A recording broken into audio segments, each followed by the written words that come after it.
Chapter 218, 2. Arrival of Immortals. A bleak smile appeared on the black-robed man's face as he revealed, "That illegitimate mountain god has already had his sights set on my estate for a very long time. I knew during the spring of this year that my remaining cultivation base will no longer be enough to keep those cowardly scoundrels at bay. So I had no choice but to go back on my word and send a secret letter back to the sect in the hope that the sect could send an immortal of the middle 5 tiers to intimidate the mountain god. However, to this day, I still haven't received any response, but that's only to be expected. The sect has already been extremely kind not to hunt me down. Who would want to get involved in such a filthy mess?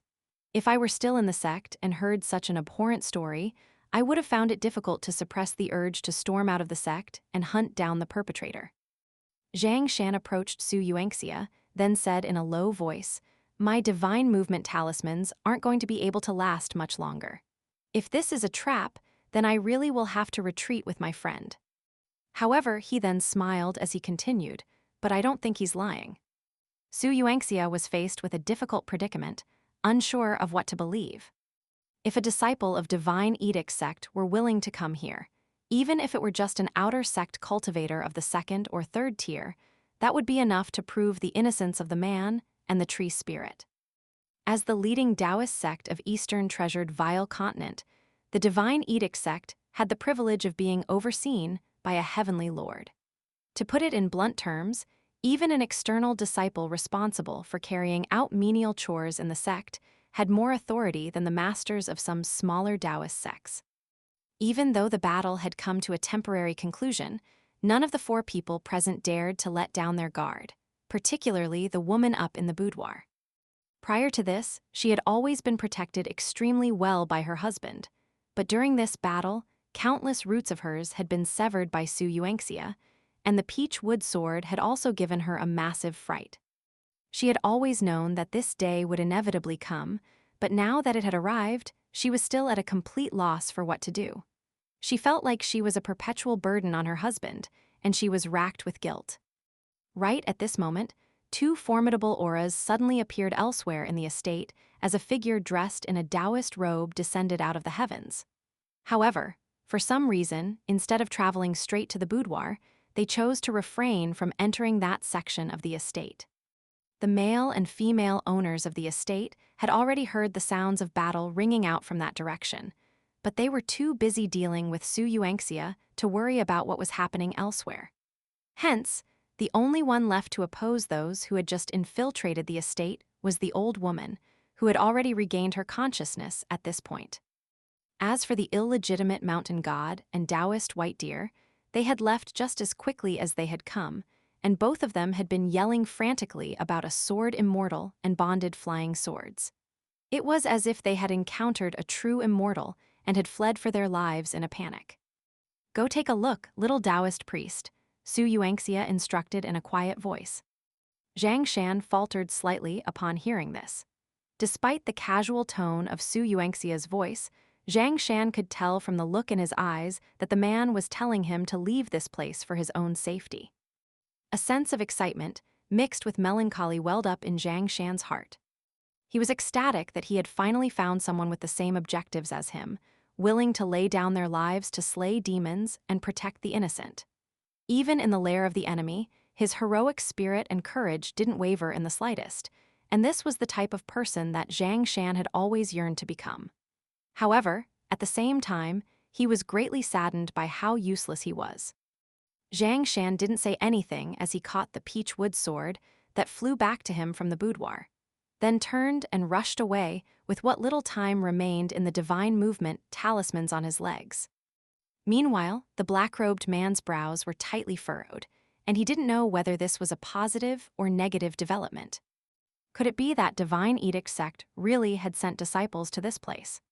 His body was already in terrible condition, and this battle was sure to have gone a long way to pushing him to an early grave. The woman was concerned for him, and she could no longer bear to hide in the boudoir any longer, slowly stepping forward to reveal her enormous body for the first time. The reclining chair on the 2nd floor was split apart down the middle, and the woman descended into the courtyard, looking as if she were standing atop a massive tree stump. Behind her was a large section of ancient tree root, and she reached out her trembling hands to stroke the man's face as she made a string of unintelligible sounds, cursing herself for her inability to speak. The man consoled her in a gentle voice, "Don't be scared. Perhaps the sect really did send some people to help us." Su Yuanxia heaved a faint sigh and plunged the tip of his saber into the ground while resting his hand on its hilt. Even if these two really were sinister ghostly creatures, the love that they had for each other was certainly genuine. After scaring the illegitimate mountain god and Taoist white deer into retreat, Chen Ping'an picked up the armor pellet and stowed it away in his pocket treasure. After that, he silently made his way into the section of the courtyard where Su Yuanxia was situated, ready to assist him with his flying swords. His plan was to have 15th strike down the black-robed man with a single well-timed attack, while First would be responsible for stalling the female ghost and keeping her occupied. However, right as he was about to release his two flying swords out of his sword-nurturing gourd, he discovered that a temporary truce had been reached, and both sides had laid down their weapons.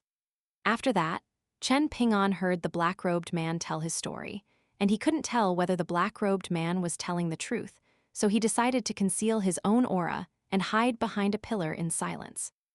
After Su Yuanxia instructed Zhang Shan to leave, Chen Ping'an hesitated momentarily before springing up into the air, using the pillar that he was hiding behind as a launching pad to propel himself through the air.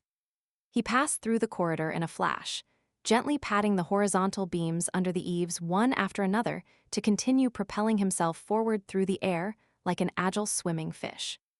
It didn't take long before arrived in the courtyard outside, and he gently landed on the ground in front of the room that he had previously been staying in, then sat down onto the doorstep. In the same instant that he sat down, Zhang Shan rushed onto the scene. "Chen Ping'an," Zhang Shan called out in an urgent voice.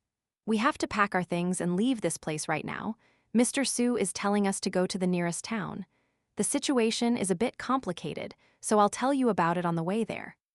Chen Ping'an rose to his feet, then pointed in the direction of the estate's front entrance as he said, "Someone's come in." Sure enough, a group of people had made their way into the estate through the front gate, then folded up their oil-paper umbrellas and were heading directly toward the section of the courtyard that Chen Ping'an and Zhang Shan were situated in. All of them were dressed in pristine and elegant Taoist robes with fishtail hats on their heads.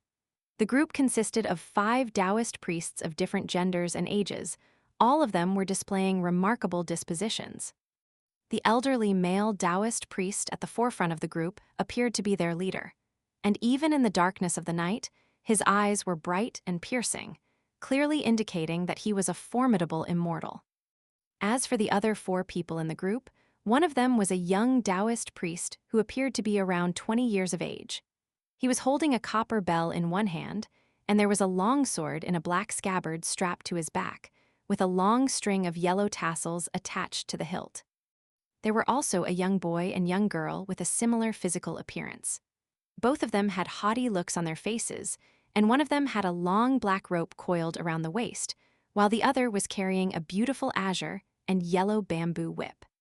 The group was rounded out by a small child with a wide grin on his face. He was the shortest of the bunch, and his legs were also the stubbiest, so he was having to run a little to keep up with the others. In his hand was an unremarkable-looking rectangular wooden block, but the phrase "all ghosts shall bow" were inscribed upon it in ancient characters. "Those are humans, not demons, master," the young man remarked. The elderly Taoist priest nodded in response, then paid no further heed to Chen Ping'an and Zhang Shan as he walked right past them. The rest of the group also didn't display much interest toward Chen Ping'an, but they were all rather intrigued by Zhang Shan's Taoist hat and Taoist robe, seemingly taking an interest in his attire. Thus, the procession of 5 Taoist priests passed through, and in the instant that the elderly Taoist priest stepped into the other section of the courtyard, he immediately roared in a furious voice, "Traitor Yang Huang, come out and repent for your crimes." A sense of elation mixed with concern instantly welled up in the black-robed man's heart upon hearing this familiar voice.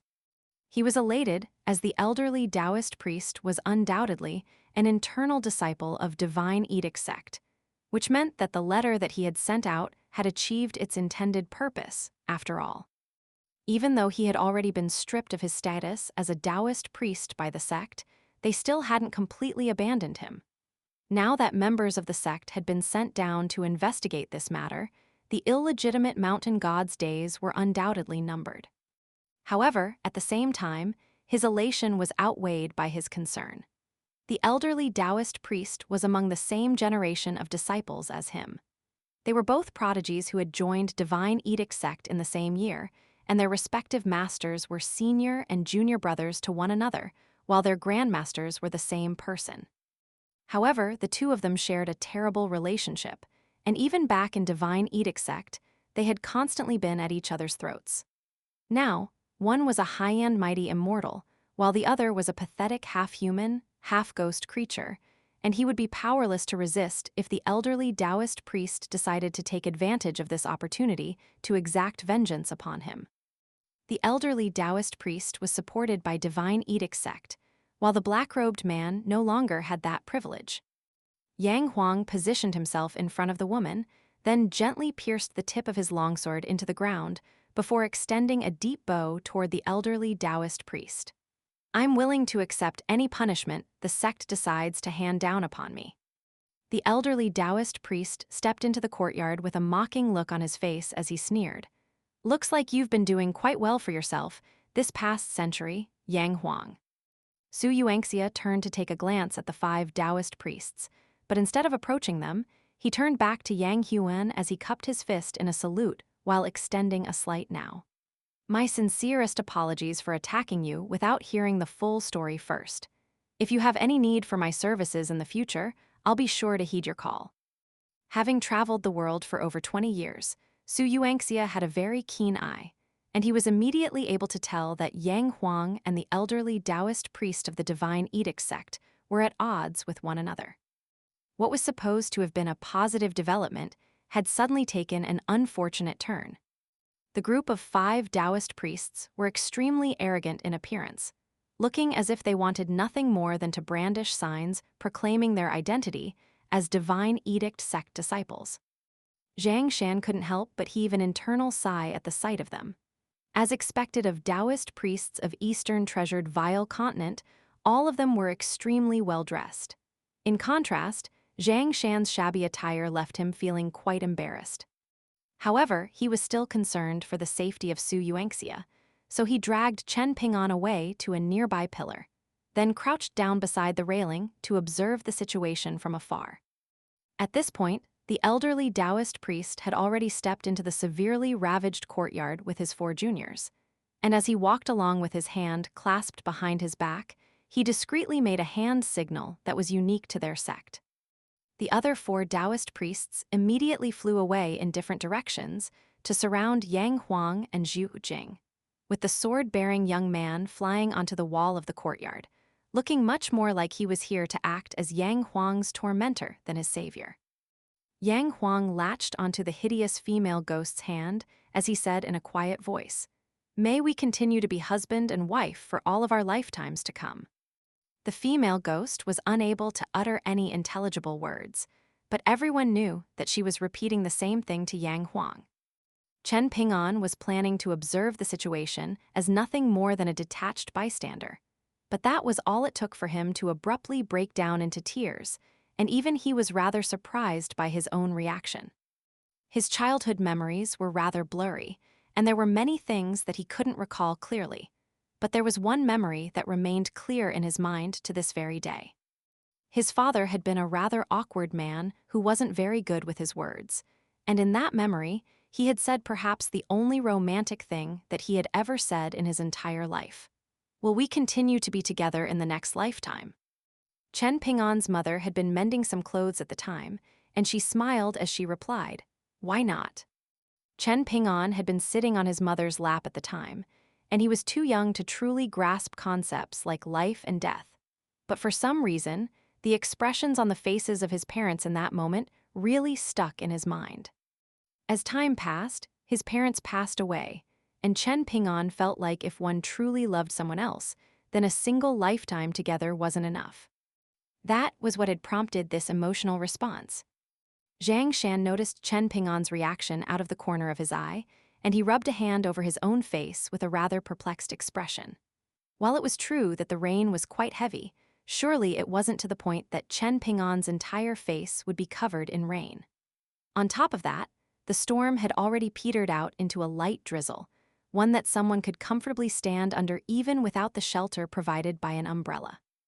With that in mind, Zhang Shan asked in a concerned voice, "Are you all right, Chen Ping'an?" Chen Ping'an hurriedly rubbed a hand over his own face, then forced a smile as he nodded in response. "I'm fine. It's just that my reactions are a bit slow, and with all of this strange stuff that's happened tonight, the fear has only just caught up to me. Now that I've had a chance to process things, I suddenly felt so scared that I wanted to cry."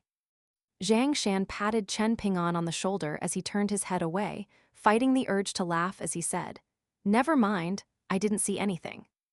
The elderly Taoist priest inspected his surroundings for a moment, then cast his gaze toward Yang Huang as he sneered, "How the tables have turned. I must say, I'm very much moved by your love for each other. What do you think I should do with you, Yang Huang? Should I follow the rules of our sect, or should I not follow the rules of our sect and punish you based on what I feel like is appropriate given our personal relationship?" Yang Huang gritted his teeth tightly in silence, and he was just about to fall to his knees to beg the elderly Taoist priest to spare them when Su Yuanxia opened his mouth to interject, unable to bear watching this miscarriage of justice any longer. However, before he had a chance to say anything, the elderly Taoist priest turned to him with a steely expression as he yelled, "All unrelated individuals should keep their mouths shut. This is an internal affair of our divine edict sect. Outsiders like you have no say in this matter." Su Yuanxia was so furious that his eyes had turned bloodshot, and he was having to fight back the urge to lash out with his saber. But in the end, he could only heave a resigned sigh. If someone like him dared to meddle in the affairs of such a powerful sect, he would simply be giving his life for nothing. Despite his heroic nature, he knew that at times, backing down was the wisest option. Right at this moment, Chen Ping'an turned and handed Zhang Shan the armor pellet as he said, "Take this, Zhang Shan. From this moment forth, we're complete strangers." Zhang Shan pushed the armor pellet back, then leaned in closer to Chen Ping'an as he said, "Don't do anything rash, Chen Ping'an.